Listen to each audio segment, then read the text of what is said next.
자, 반갑습니다. 지난 시간에 야고보서의 기록 목적과 본문 중에서 특별히 1번 시련, 고난, 그리고 인내와 관련된 그래서 반복되는 표현들에 대해서 한번 살펴보았습니다. 자, 이번 시간에는 계속해서 우리가 야고보서의 기록 목적과 본문 중에서 반복되어서 나타나는 표현 중에서 두 번째 기도와 관련된 표현들을 한번 살펴보도록 하겠습니다. 자, 기도와 관련된 표현 중에는 구하다, ask, aiteo라는 표현이 있는데요. 자, 이 단어는 총 5회가 사용되었습니다. 야고보서 1장 5절에 보면 너희 중에 누구든지 지혜가 부족하거든 모든 사람에게 호의 주시고 꾸짖지 아니하시는 하나님께 구하라 그리하면 주시리라 이런 표현이 있고요. 또 6절에 보시면 오직 믿음으로 구하고 조금도 의심하지 말라 의심하는 자는 마치 바람에 밀려 요동하는 바다와 같으니 라고 하면서 믿음으로 구하고 라는 표현을 썼죠. 그 다음 4장 2절에 보시면 너희는 욕심을 내어도 얻지 못하여 살인하며 시기하여도 능히 취하지 못함으로 다투고 싸우는도다. 너희가 얻지 못함은 구하지 아니하기 때문이요. 이렇게 사용되었습니다. 그리고 4장 3절에 보면 구하여도 받지 못함은 정력으로 쓰려고 잘못 구하기 때문이라 이렇게 표현했는데 이런 구절들에서 구하다라는 표현들이 나타납니다. 구하다에 해당하는 동사인 아이테오는 온전히 기도의 상황에서만 사용되는 단어는 아닙니다. 왜냐하면 마태복음 27장 20절을 보면 대제사장들과 장로들이 무리를 권하여 바라바를 달라 하게 하고 예수를 죽이자 하게 하였더니 이 구절과 사도행전 심정 29절에 보면 간수가 등불을 달라 하며 뛰어 들어가서 무서워 떨며 바울과 실라 앞에 엎드리고와 같은 상황에서 무엇인가를 구하거나 요구할 때 사용된 것임을 알 수 있습니다. 구하는 대상이 하나님도 아닐 뿐더러 상황도 기도의 상황이 아니죠. 그래서 구하다는 동사는 기도 외에도 다른 것은 무언가를 구할 때 사용되는 표현인 것 같습니다. 자, 그러나 복음서의 또 다른 상황을 보면 마태복음 7장 7절부터 11절 외 다수를 보면 하나님께 무엇인가를 구하는 기도의 상황에서도 사용된 것을 볼 수 있습니다. 이와 마찬가지로 야고보서에서 사용된 경우 5회죠. 그죠? 모두는 기도의 상황에서 사용되는 것입니다. 구하는 것과 기도하는 것의 차이가 정확히 무엇인지는 알 수 없지만은 어쩌면 기도의 개념이 구하는 것의 개념보다 더 클 수 있겠습니다. 기도의 개념이 구하는 것의 개념보다 더 클 수 있다. 자, 왜냐하면 기도는 무엇인가를 요구하듯이 구하는 것뿐 아니라 하나님을 찬양하는 것 외에 많은 요소들을 포함하기 때문입니다. 기도는 단순히 구하는 것만 포함하는 게 아니라 많은 것을 포함하기 때문에 자, 이를 잘 보여주는 예가 마태복음 21장 22절이죠. 너희가 기도할 때에 무엇이든지 믿고 구하는 것은 다 받으리라 하시니라 여기에 있습니다. 자, 이 구절에는 구하다는 동사와 기도라는 명사가 동시에 포함되어 있는데 구하는 것은 기도 중에 하는 것으로 묘사되어 있습니다. 기도할 때에 무엇이든지 구하고 믿고 구하고 그죠? 자, 두 번째 pray 기도하다라는 동사 그죠? proseuchomai 또는 euchomai 이런데 기도하다 구하다는 표현 외에 기도하다에 해당하는 동사는 euchomai 또는 proseuchomai 그리고 euchomai의 명사형인 육해 또 다른 명사인 뭡니까? deesis 모두를 포함해서 야고보서에 총 7번 사용되었습니다. 자, euchomai라는 것은 기도하라는 뜻 외에 바라다, wish의 뜻도 함께 가지고 있죠. 자, 이게 참고로 로마서 9장 3절 보면 나의 형제 곧 고륙의 친척을 위하여 내 자신이 저주를 받아 그리스도에게서 끊어질지라도 원하는 바더라. 얘기할 때 이런 표현들이 사용되었습니다. 자, 그 대상이 하나님일 경우에는 주로 기도하다로 번역되죠. proseuchomai는 euchomai의 동사 앞에 전치사 무엇을 향하여 pros를 합성한 동사로서 기도하다는 의미가 되는 것입니다. 그리고 deesis는 주로 간구, 영어로는 petition, entreaty, supplication 이렇게 번역이 되는데 간절히 애원하면서 기도하는 그런 뜻인 것 같습니다. 간절히 애원하면서 기도하는 것. 뉘앙스는 조금씩 다를 수 있어도 전체적으로는 기도를 의미하는 것으로 보면 될 것 같습니다. 자, 이런 표현이 쓰였고요. 자, 먼저 6코마이는 야고보서 5장 16절에 그러므로 너희 죄를 서로 고백하며 병 낫기를 위하여 서로 기도하라. 의인의 간구는 역사하는 힘이 큼이라. 여기서 이래 나타나고요. 데에시스 간구는 표현은 또한 이래 나타나는데요. 5장 15절에 보면 믿음의 기도는 병든 자를 구원하리니 주께서 그를 일으키시리라. 혹시 죄를 범하였을지라도 사하심을 받으리라 해서 6코마이의 명사형인 6회가 사용되었습니다. 기도. 자, 나머지 4회는 5장 13절을 보시면 너희 중에 고난당하는 자가 있느냐 그는 기도할 것이요 즐거워하는 자가 있느냐 그는 찬송할지니라. 5장 14절에 너희 중에 병든 자가 있느냐 그는 교회의 장로들을 청할 것이요 그들은 주의 이름으로 기름을 바르며 그를 위하여 기도할지니라. 그 다음에 5장 17절에 엘리야는 우리와 성정이 같은 사람이오되 그가 비가 오지 않기를 간절히 기도한 적 3년 6개월 동안 땅에 비가 오지 아니하고.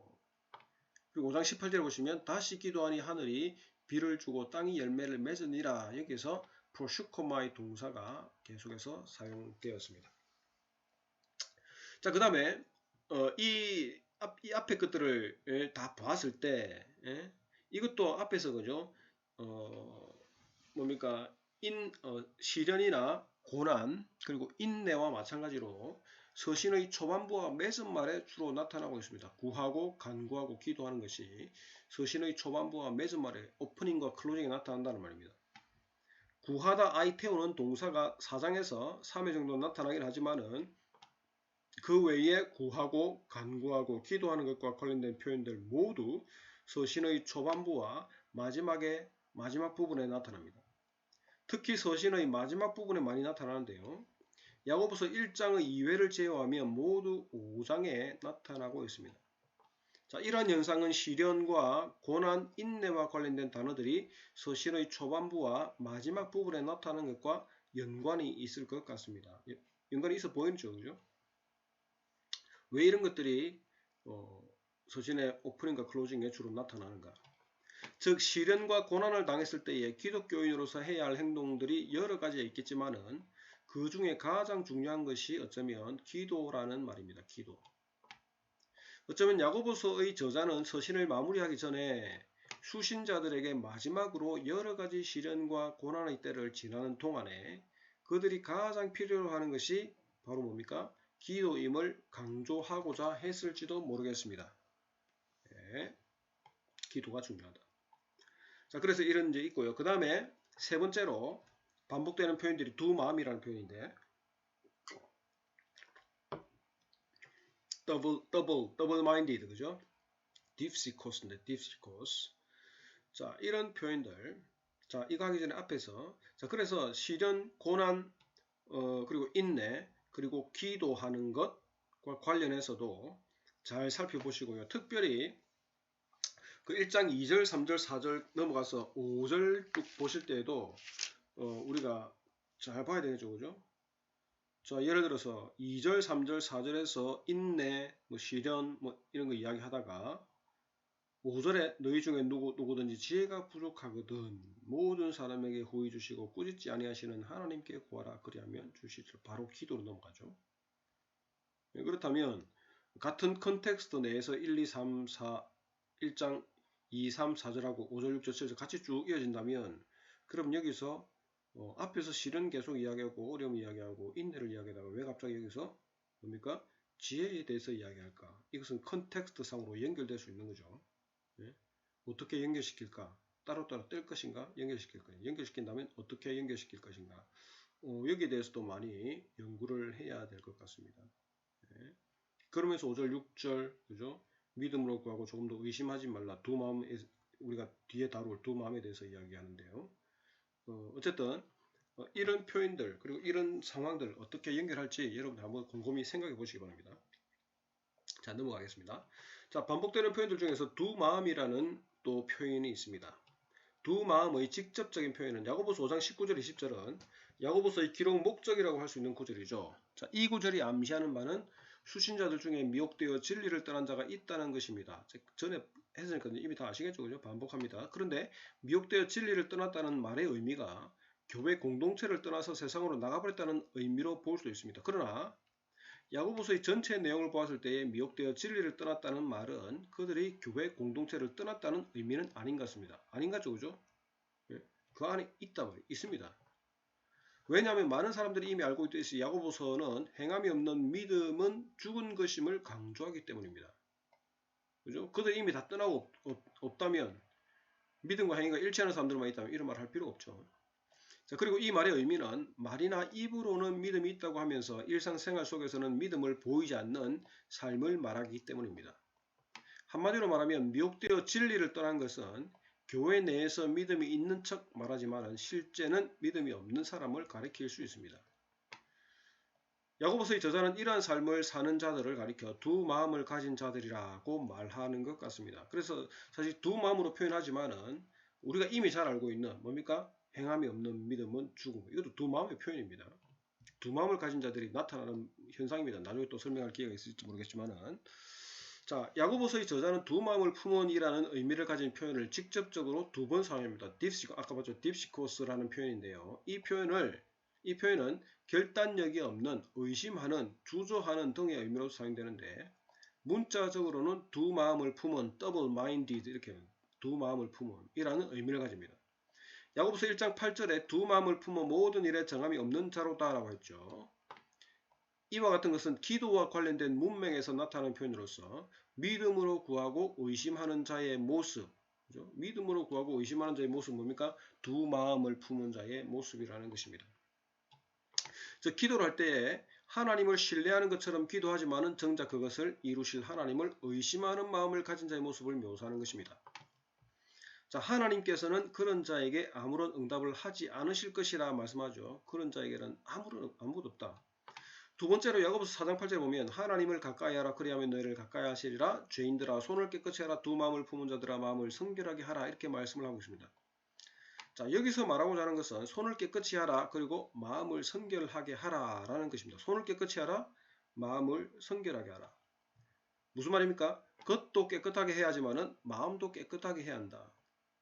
어쩌면 두 마음을 가진 자는 겉은 깨끗하게 보이고 반듯한 것 같아도 속은 그렇지 않을 것입니다. 더 정확하게 말하면 속은 성결하지 못하고 더럽고 추악하면서 겉은 성결한 척하고 믿음이 있는 척하고 신앙생활 제대로 하고 있는 척하는 것을 지적하는 것일 수 있습니다. 그죠? 왜 여기서 그런 생각해 보셔야 되죠. 그죠? 왜 여기서 너희가 손을 깨끗이 하라 그리고 마음을 성결하게 하라. 이 두 마음을 품은 자들아. 손을 깨끗이 하라. 두 마음을 품은 자들아. 마음을 성결하게 하라. 왜 이렇게 말할까요? 그러니까 곰곰이 생각해 보십시오. 두 마음하고 관계가 있다는 거죠. 자, 그 다음에 두 마음의 간접적인 표현, 직접적인 표현은 두 번 나타나는데 간접적인 표현은 제가 볼 때는 엄청나게 많이 나타납니다. 한번 쭉 좀 긴데 한번 봅시다. 야고보서의 저자는 두 마음을 품은이라는 의미를 가진 단어인 딥시코스를 직접적으로 사용하지만 간접적으로 두 마음을 가진 자의 모습을 표현한 것은 더 많은 것 같습니다. 엄청나게 많습니다. 그리고 그 모습도 다양합니다. 아래에서 두 마음을 가진 자의 모습을 어떻게 묘사하고 있는지 한번 살펴보려고 합니다. 같이 한번 보겠습니다. 첫 번째, 믿음으로 구하고 의심하는 문제. 앞에서 야고보서 1장 8절을 보면서 간략하게 언급했죠. 이 구절의 전후 문맥은 하늘의 지혜가 필요한 자들에게 대한 기도의 필요성을 다루고 있습니다. 하나님은 후히 주시고 꾸짖지 아니하시는 분이시죠. 그런데 문제는 사람이 기도하면서 의심하는 것입니다. 기도 자체는 그 기도를 들으시는 분이신 하나님을 신뢰하는 마음으로 하는 것입니다. 그죠? 신뢰하는 마음으로 하죠. 만약 그런 상태로 기도를 시작했다면 끝까지 하나님을 신뢰하는 것이 옳습니다. 내 생각대로 기도가 빨리 응답되지 않는다고 하더라도 하나님을 신뢰하는 것이 기도의 바른 자세입니다. 설령 내가 생각하고 기도한 대로 응답되지 않는다고 하더라도 하나님을 신뢰하는 것이 한 마음으로 기도하는 것입니다. 그러나 믿음으로 구하고 의심하는 모습은 뭡니까? 두 마음을 품은 자들이 하는 기도라고 말을 하고 있습니다. 두 마음을 품은 자들의 기도입니다. 기도하고 의심하는 모습. 기도하는 모습과 의심하는 모습은 전혀 다른 모습이죠. 그리고 기도하는 모습은 뭡니까? 겉으로 나타나지만 의심하는 것은 속으로 나타나겠죠. 자, 두 번째, 속지 말라와 속이지 말라는 표현이 나타나는데요. 두 마음을 품은 자의 또 다른 모습은 속이는 것과 관련이 있습니다. 속이다는 말은 사전적으로 잘못된 것을 마치 올바른 것인 양 누구에게 말하거나 또는 그렇게 이를 꾸미다라는 의미를 가지고 있습니다. 자, 이런 사전적인 의미는 속이는 사람은 이미 잘못된 것을 알고 있지만 그것을 올바른 것인 양 말한다는 의미입니다. 야고보서적인 언어로 표현하자면 마음으로 두 가지 생각을 가지고 있는 것입니다. 어떤 사실이 분명 잘못된 것을 알고 또 그렇게 생각하지만 타인에게 말하거나 보일 때는 그 잘못된 것을 올바른 것처럼 보이게 하는 것입니다. 자, 이와 관련된 단어가 3개 나타나는데요. 첫 번째는 뭡니까? 플란나오. 이 표현은 잘못된 방향으로 이끌다, lead astray 또는 헤매게 하다, cause to wander 등의 의미를 가지고 있습니다. 이 표현이 비유적으로는 호도하다, mislead죠. 그죠? 잘못 인도하다 또는 속이다, deceive의 의미를 가지는데 야고보서에서는 2회가 2번이 사용되었습니다. 야고보서 1장 16절에 내 사랑하는 형제들아 속지 말라고 했죠. 이 구절의 문맥은 사람이 시련을 만났을 때에 그 시련을 하나님께서 자신을 시험하시는 것으로 생각하는 상황입니다. 그러니까 그런 상황에 속지 말란 말이죠. 그죠? 그러나 야고보서의 저자는 사람이 시험을 받는 것은 자기 자신의 욕심 때문에 미혹되기 때문이라 이렇게 설명을 하고 있습니다. 이런 사실을 기술한 후에 수신자들 향해서 속지 말라 이렇게 수동태형으로 말하고 있습니다. 속이는 주체는 바로 자기 자신입니다. 어떤 외부적인 것에 속는 것이 아니라 자기 자신에게 속지 말란 말입니다. 즉 스스로의 욕심 때문에 시험을 당하면서 자신을 시험하는 자로 하나님을 지목하여 원망하는 그 행위를 말하는 것입니다. 그래서 자기 자신을 속지 말란 말이죠. 문제가 자신 속에 있음에도 불구하고 하나님께서 그 문제의 제공자라고 생각한다는 것입니다. 개역 개정 성경에서는 다르게 번역되었지만 이 단어 플란나오가 야고보서에서 한 번 더 나타나는데 바로 야고보서 5장 19절입니다. 내 형제들아 너희 중에 미혹되어 진리를 떠난 자를 누가 돌아서게 하면 여기서 미혹됩니다. 미혹되어. 미혹되어로 번역되는데요. 야고보서의 수신자들의 상황 곧 나그네로 살아가는 자들이 당했던 여러가지 시련과 관련해서 생각해보면 미혹되어라는 의미가 무엇인지 대략적으로 추측이 가능합니다. 즉 그들은 온갖 종류의 시련 속에 아까 제가 다 말씀드렸죠. 그죠? 지난번하고 연결해서 그들은 온갖 종류의 시련 속에 있습니다. 그런 시련이 지속되면서 그들은 어쩌면 하나님을 원망했을 것입니다. 왜냐하면 그들이 당하는 온갖 종류의 시련을 하나님께서 그들을 시험, 템테이션 하시기 위한 것이라고 생각했을 것이기 때문입니다. 이러한 생각을 지속적으로 마음에 품고 있으면 야고보서 2장 15절에 보시면 욕심이 잉태한 즉 죄를 낳고 죄가 장성한 즉 사망을 낳느니라 해서 밝히는 바와 같이 될 것입니다. 다시 말해서 자신을 속이는 행위가 결국은 그들 스스로를 진리를 떠나게 만든다는 것입니다. 욕심이 잉태한 즉 죄를 낳고 죄가 장성한 즉 사망을 낳느니라. 결국은 처음에 속이는 행위가 결국 이렇게 된단 말입니다. 자, 둘째는 파랄로기조마이 이런 표현인데요. 이 표현은 속이다 또는 착각하게 하다라는 의미를 가지고 야고보서에서 1회 사용됩니다. 야고보서 1장 22절에 보면 너희는 마음을 행하는 자가 되고 말씀을 행하는 자가 되고 듣기만 하여 자신을 속이는 자가 되지 말라 이렇게 말씀하고 있습니다. 자, 이 구절의 전후 문맥은 말씀을 온유함으로 받는 문제를 다루고 있습니다. 말씀을 듣고 다음에 본문 할 기회가 있으면 더 좀 자세히 할 건데요. 이해 안 되시면 본문을 좀 보고 오십시오. 말씀을 듣고 그 깨달은 바를 행동으로 실천을 해야 하는데 그러지 못하는 문제에 대해서 이야기하고 있습니다. 말씀을 듣고 행하지 아니하는 자는 거울을 통해서 자신의 모습을 본 후에 곧 그 모습이 어떠했는지를 잊어버리는 자 같다 이렇게 표현을 하고 있습니다. 이 말씀은 자신의 본 모습을 보게 만들고 그 모습을 본 자들은 말씀에 비추어 자신의 삶을 고쳐가며 실천을 해야 한다는 의미일 것입니다. 야고보서의 저자가 지적하는 것은 수신자들 중에 그렇게 하지 않는 자들이 있다는 것입니다. 말씀은 듣기만 하고 그 말씀에 비추어 자신의 삶을 돌아보고 실천하지 않는 것입니다. 저자는 이러한 모습을 가리켜서 자신을 속이는 자라 그냥 아침에 거울 딱 보고 가서 그냥 하루 종일 그걸 입고 살고 그 다음날도 입고 살고 계속 입고 사는 그런 인간의 모습을 보면서 비유로 말씀하면서 그것은 자신을 속이는 자라 이렇게 묘사를 하고 있는 것입니다. 자, 셋째는 아파타오라고 이 표현인데 속이다, deceive 또는 사기치다, cheat 또는 호도하다, mislead 뭐 아까 비슷하죠, 그죠? 의미를 가지고 야고보서에서 1에 사용되었습니다. 야고보서 1장 26절에 보면 누구든지 스스로 경건하다 생각하며 자기 혀를 재갈 물리지 아니하고 자기 마음을 속이면 이 사람의 경건은 헛것이라 이렇게 표현하고 있습니다. 이 구절의 문맥 역시 앞선 단락에서 제시했던 말씀을 받고 행하는 문제와 관련이 있습니다. 어쩌면 조금 더 보편적이면서도 구체적으로 적용하는 것은 즉 경건함과 말 그리고 행함의 문제를 다루고 있습니다. 저자는 스스로 경건하다고 생각하는 사람은 혀를 재갈 물려야 한다고 봅니다. 이를 하지 못하면 자신의 마음을 속이는 것이라고 하고 있습니다. 더 나아가서 스스로 경건하다고 말하는 그 경건이 헛된 것이라고 말합니다. 그러면서 이어지는 구절은 1장 27절에서 참 경건에 대해서 지적하면서 과와 과부를 돌보는 것과 자신을 새 속에 물들지 않도록 지키는 것이라고 합니다. 한마디로 말하면 이러한 경건의 모습은 나타나지 않으면서 스스로 경건하다고 말만 하는 것은 자신의 마음을 속이는 것이라 이렇게 말하고 있는 것입니다. 실천적인 부분이 나타나지 않으면서 계속 뭡니까? 말만 하고 있는 거죠.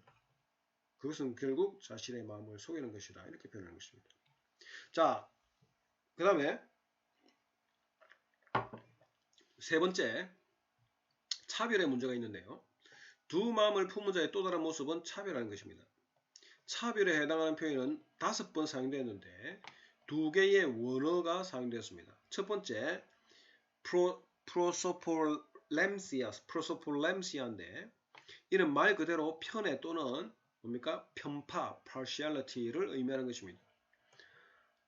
이 단어는 야고보서 2장 1절에 사용되었죠. 이 단어 프로소폴렘시아의 동사형인 프로소폴렘테오 곧 차별하다 또는 편애하다가 야고보서 2장 9절에 사용되어 있습니다. 자, 둘째로 디아크리노가 앞에 다음에 본문할 때 나오겠지만 프로소폰 여러분 아시죠? 헬라 아십니까? 프로소폰 그리고 람바노 어쩌면 두 개가 합성된 건데 프로소폰 같은 건 얼굴이죠, 그죠? 람바노는 취하다. 어쨌든 그 두 개가 합성된 것 같은데 프로소폰 얼굴 보고 취하는 것. 외형의 모습을 보고 취하는 그런 거죠, 그죠? 그게 차별하는 것입니다. 자, 두 번째 디아크리노가 사용되었는데 이 단어는 구별하다, make a distinction 또는 구분짓다, 차별하다, differentiate는 의미 외에 의심하다는 의미로도 사용됩니다. 디아크리노라는 단어가 차별하다는 의미로 사용된 예는 야고보서 2장 4절에 보면 너희끼리 서로 차별하며 악한 생각으로 판단한 자가 되는 것이 아니냐 여기에 나타나고 있습니다. 자, 그리고 의심하다는 의미로 사용된 예는 아까 우리가 봤듯이 1장 6절 오직 믿음으로 구하고 조금 더 의심하지 말라 의심하는 자는 마치 바람에 밀려 이러가는 바다 물길 같으니에 나타납니다. 결국 야고보서 2장 1절부터 13절에서 차별과 관련된 표현들이 모두 나타나고 있습니다. 자, 그래서 여기서 보면 똑같은 어원을 가진 똑같은 단어가 두 가지 의미를 이렇게 가진 단어를 사용한 것 어쩌면 저자가 의도적으로 그렇게 했을 수 있습니다. 그러니까 의심하는 문제 그리고 차별하는 문제 결국 두 마음을 가진 자의 모습이라는 것입니다.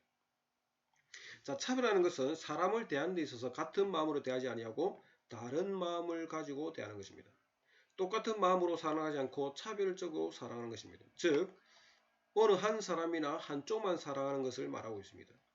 조금 전에 언급한 바와 같이 이러한 차별의 문제는 야고보서 2장 1절부터 13절에서 다루죠. 특히 2장 1절에 보면 내 형제들아 영광의 주 곧 우리 주 예수 그리스도에 대한 믿음을 너희가 가졌으니 사람을 차별하여 대하지 말라 이렇게 말씀을 하고 있습니다.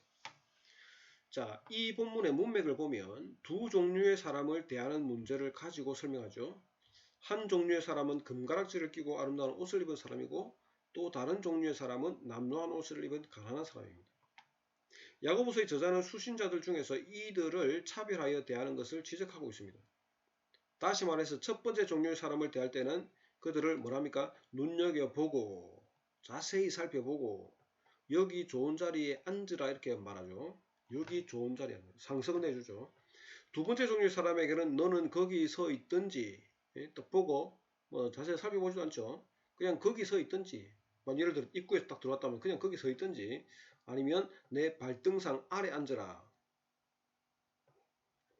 발등상이 여러분 뭔지 아시죠? 그죠? 발을 얻는 받침대죠. 근데 그 발등상도 내어주지 않고 그 발을 얻는 그 받침 그 밑에 앉아라 그 말입니다. 야고보서 2장 4절에 너희끼리 서로 차별하며 악한 생각으로 판단하는 자가 되는 것이 아니냐라고 하죠. 이것은 두 종류의 사람을 차별하면 곧 그것은 그 공동체 내의 사람들을 서로 차별하는 것 또는 구분 짓는 것이 되고 서로를 악한 생각으로 판단하는 것이라 이렇게 설명을 하고 있습니다. 또한 차별하는 것은 율법에 명시한 것들 중에서 하나를 어기는 것이 되기 때문에 아무리 다른 것을 잘 지켜도 하나를 어기면 율법 전체를 어기는 것이 되는 것입니다. 야고보서 2장 9절에 보면 만일 너희가 사람을 차별하여 대하면 죄를 짓는 것이니 율법이 너희를 범법자로 정죄하리라. 자, 차별의 문제는 단순히 사람을 다르게 대하는 문제인 것 같지만은 이것은 공동체 자체를 구분하는 것이고 악한 생각으로 판단하는 것입니다. 또한 율법을 온전히 지키지 못하고 차별적으로 지키는 것이 되는 것입니다. 이러한 문제를 해결하기 위해서 수신자들은 자유의 율법대로 심판받을 자처럼 말도 하고 행해야 하고 그렇게 말도 하고 행하되 긍휼을 가지고 행해야 한다고 야고보서의 저자는 설명을 하고 있습니다. 긍휼, 자유율법대로 심판받을 자처럼 말도 하고 행해야 돼. 긍휼을 가지고 행해라. 자, 그 다음에 네 번째 믿음과 행함의 문제에 있어서 이것도 마찬가지로 두 마음의 문제인데요. 야고보서 2장 1절부터 2장 14절부터 26절에서 두 마음을 품은 자의 또 다른 모습을 제시하는데 이는 믿음이 있노라고 행함이 없는 모습입니다. 2장 14절에서 내 형제들아 만일 사람이 믿음이 있노라 하고 행함이 없으면 무슨 유익이 있으리요 이렇게 말씀하시는데 이런 수사적인 질문을 시작으로 행함이 없는 믿음은 아무 유익이 없다는 사실을 강조하고 있습니다.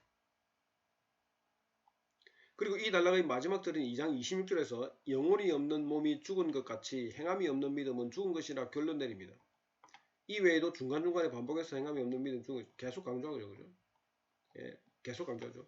이 두 구절 사이에 헐벗은 형제에게 말로만 위로하는 것이 무익한 예 2장 15절 16절 사람들 사이에 떠돌고 있는 어떤 류의 말 2장 18절 부정적인 예로서의 귀신의 예 긍정적인 예로서의 아브라함과 라합의 예를 제시하면서 행함이 없는 믿음이 무엇인지를 설명을 하고 있습니다. 계속해서 반복해서 그것들을 설명하고 있다는 것입니다. 자, 그 다음에 선생이 되는 것과 말하는 문제에 대해서 야고보서 3장 1절 12절에서는 선생이 되는 것과 관련하여 말하는 것에 대해서 언급하는데 혀는 말의 몸을 제하는 입에 물린 작은 재갈 다시 말해 혀는 말의 몸을 제어하는 입에 물린 작은 재갈과 같고 큰 광풍에 의해 움직이는 배를 제어하는 작은 키와 같고 대조되죠. 그죠? 큰 광풍이면 작은 키 큰 말이지만 작은 재갈 그 다음에 큰 숲을 태우는 작은 불 온몸을 더럽히는 불의의 세계요 인생 전체를 파괴하는 불과 같은 존재라고 계속해서 반복해서 비유를 들어 설명합니다. 즉 혀는 작지만 큰 영향력을 행사하는 존재라는 것입니다. 그리고 온갖 피조물들을 길들일 수 있는 사람도 혀를 길들일 수 없다고 말합니다. 혀를 길들일 수 없기 때문에 사람들은 한편으로는 혀로 하나님을 찬송하지만은 또 다른 한편으로는 하나님께서 지으신 사람을 저주합니다. 이 외에도 사람이 한 입으로 찬송과 저주하는 것, 샘이 한 구멍으로 단물과 쓴물을 내는 것, 무화과 나무가 감람 열매를 맺을 수 없고 포도나무가 무화과를 맺지 못하는 것과 같이 짠물이 단물을 내지 못하는 것에 대해서 계속해서 반복적으로 언급을 하고 있습니다. 자, 이 모든 표현들이 뭡니까? 두 마음을 품은 자의 모습을 나타내는 것 같습니다. 이와 같이 사람이 하나의 구멍에서 두 가지 모양의 말을 내는 혀를 통제할 수 없기 때문에 저자는 수신자들을 향해서 선생이 되지 말라고 권하죠. 사람이 말에 실수가 없으면 선생이 되어도 되겠지만은 그렇게 하기란 불가능하기 때문이고 불가능합니다. 선생들은 더 큰 영향력을 미치고 더 큰 책임이 있기 때문에 더 큰 심판을 받게 되기 때문에 어떻게 하라고요? 선생이 많이 되지 마라 그렇게 이야기를 하고 있습니다. 이 부분도 재밌는 부분인데 다음에 우리가 저지를 수 있는 큰 해석상에 있어서 실수나 문제에 대해서 다음에 한번 같이 이야기해 보도록 하겠습니다. 자, 기네요. 그 다음에 땅의 지혜와 하늘의 지혜 야고보서 3장 13절 18절에서는 앞선 구절의 연장선상에서 지혜자 곧 선생된 자들은 말로가 아니라 지혜의 오념을 그 행함을 보일지니라고 말하죠. 선생된 자들은 그렇게 해야 하는데 실제로는 그렇지 않음을 지적하고 있습니다. 땅의 지혜와 하늘의 지혜. 왜냐하면 3장 14절에 보면 너희 마음속에 독한 시기와 다툼이 있으면 자랑하지 말라 진리를 거슬러 거짓말하지 말라 에서 지적하듯이 지혜가 있는 척하면서 실제로는 마음속에 독한 시기와 다툼을 가지고 있고 그것을 자랑하는 마음이 있기 때문입니다. 사실 이것도 이해하려면 본문을 좀 이해를 해야 되는데 다음에 또 다루도록 하겠습니다. 다시 말하면 마음속에는 땅으로부터의 지혜로 가득하면서 하늘의 지혜를 가진 것처럼 행하는 것을 지금 두 마음이죠. 그죠? 땅의 지혜로 가득하면서 하늘의 지혜를 가진 것처럼 말과 행동을 한다는 거죠. 그러나 그 속은 뭡니까? 아닌 거죠. 자, 3장 15절에 보면 이러한 지혜는 위로부터 내려온 것이 아니요 땅 위의 것이요 정욕의 것이요 귀신의 것 여기서 볼 수 있죠. 그죠? 이것 역시 두 마음을 가지고 자신을 속이는 행위로 볼 수 있습니다. 속이는 거죠. 예, deceive 스스로 속이고 남도 속이고 다 속이는 겁니다. 두 마음을 가진 자의 모습이라는 것입니다. 자, 땅의 지혜를 가지고 하늘의 지혜를 가진 것처럼 행하는 자들의 모습을 지적하면서 3장 15절 18절에서 위로부터 내려온 지혜와 땅 위의 지혜를 비교하면서 각각의 지혜가 맺는 열매가 무엇인지를 가죠. 이러한 열거는 그 열매를 보면 그 지혜가 하늘로부터인지 아니면 땅으로부터인지 알 수 있다고 말하는 것 같습니다. 자, 어쨌든 이런 비교를 하고 있습니다. 자, 그 다음에 왜 이렇게 많습니까? 아, 이거 너무 많네요. 네. 자, 조금만 하고 마치겠습니다. 자, 그 다음에 세상의 벗이 되는 것과 하나님의 벗이 되는 것. 야고보서 4장 1절부터 10절에 보면 싸움은 정욕, 그죠? 정욕으로 쓰리고 잘못 구함에 대해서 말하면서 세상의 벗이 되는 것과 하나님의 벗이 동시에 될 수 없음을 지적합니다. 더 정확히 말하면 세상의 벗이 되면 하나님과는 원수가 된다는 것입니다. 이것도 두 마음이죠, 그죠? 어떻게 세상과 하나님 같이 되는 것이 있습니까? 그러나 하나님께서는 겸손한 자에게 더 큰 은혜를 주시기 때문에 하나님의 벗이 되고자 하는 자들은 하나님께 복종해야 하고 마귀를 대적해야 한다고 말하고 있습니다. 야고보서의 저자는 수신자들에게 하나님을 가까이 하라 고 명하면서 두 마음을 품은 자들은 손만 깨끗하게 할 것이 아니라 마음도 깨끗해야 한다 이렇게 연결하고 있습니다. 아까 이거 4장 8절 했지만은 결국 다 연결되는 거니까 이것도 그죠? 연결되는 것입니다. 두 마음과 연결되는 것입니다.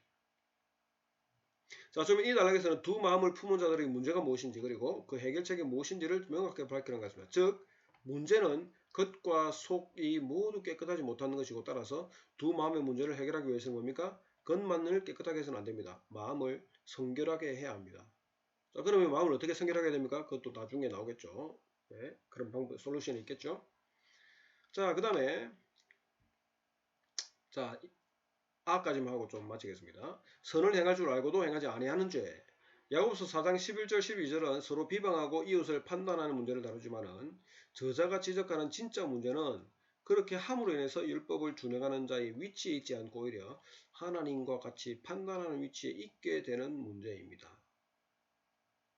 이는 이어지는 문단인 야고보서 4장 13절 17절에서 오늘이나 내일이나 우리가 어떤 도시에 가서 거기서 1년을 머물며 장사하는 이익을 보리라고 말하는 것이 아니라 주의 뜻이면 우리가 살기도 하고 이것이나 저것을 하리라고 말해야 한다고 지적하는 것과 일맥상통. 즉 저자는 야고보서의 수신자들이 하나님의 말씀을 순종하는 위치에 서서 그들이 알고 있는 하나님의 뜻을 행하도록 권면합니다. 스스로 막 자신 있게 그렇게 할 게 아니라 우리는 그렇게 할 수 없는 존재죠. 예? 왜냐하면 우리는 연약한 존재이기 때문에. 예. 자, 이러한 문제는 야고보서 4장 17절에서 사람이 선을 행할 줄 알고도 행하지 아니하면 죄니라 라고 지적하듯이 알고도 행하지 않는 것, 즉 두 마음으로 행하는 자의 모습과 다시 일치하게 되는 것입니다.